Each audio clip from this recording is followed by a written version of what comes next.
to have the Euro 96, you know, back in my home turf, you know, and to play at Wembley was a great feeling, you know, with the fans behind you. I know I got some stick before the tournament when I went to obviously the Hong Kong and did the dentist chair. I mean, got some stick for someone that just wanted to fill in. But no, I mean, it was a great tournament and, you know, absolutely loved it.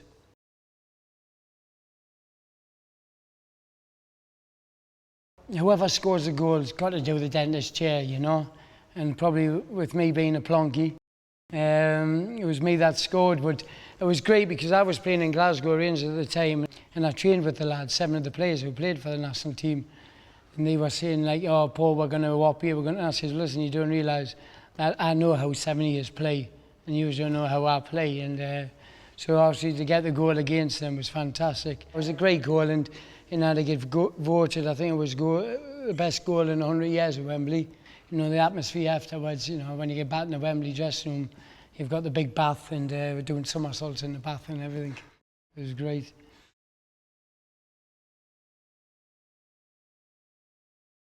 That was one of the most important ones because at that time Holland were flying, you know, and lucky enough for us, we had a great manager in Terry Venables. And I remember, you know, just 3 days before playing them, when we'd burning beaches, you know, training and working out how we were going to play against them.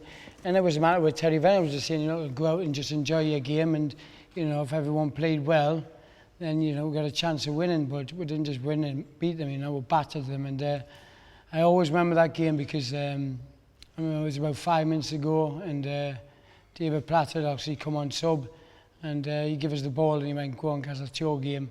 And I remember give us a lump in my throat, and you know, when you got about 90,000 fans singing your name, I should have cried really when it got a few more bob, but no, it was a great feeling, and it was just fantastic, you know, the buzz and the songs. You know, I remember before the tournament I used to, Chris Evans sent us a CD player, and I used to play the England song and blast it outside in my window at the hotel, you know, about 6:30 in the morning, turn it off. But no, that was me, and I couldn't wait for the games to start, like, you know.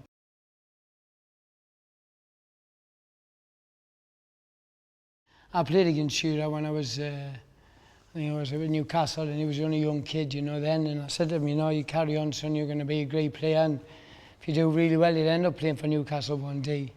And he fulfilled all his dreams. And you know, I used to have a laugh with Shearer in the dressing room, like, because he's, you know, he'd say, come on boys, and I would say, come on England. So whenever he said it, come on boys, come on England, straight away, you know, and it was got there. So he'd like sort of look across it to see if I was ready, you know. And but now, you know, to captain your country, I think Terry Venables at one stage was going to give us his captaincy in the Euro 96. We had talks to him, but he just said, you know, at the moment, Paul, with the press on your case all the time, you don't need, you know, you don't want added extra pressure. But I thrive on pressure anyway, you know. But yeah, it was, you know, it was great because Shearer's a Geordie, and to make him captain was a great honour for him, you know, and he did fantastic.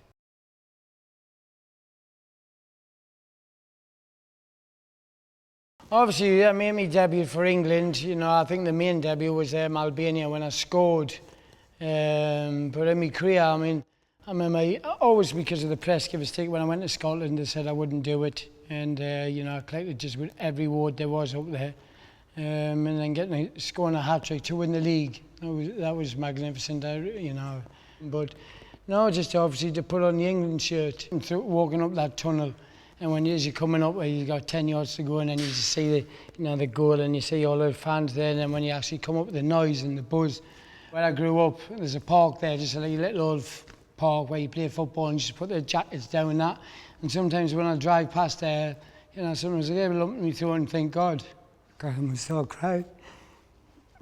I just think, you know, that's where I learned my football. Sorry. That's where I learned my football, you know, and I think how proud I am to play for my country.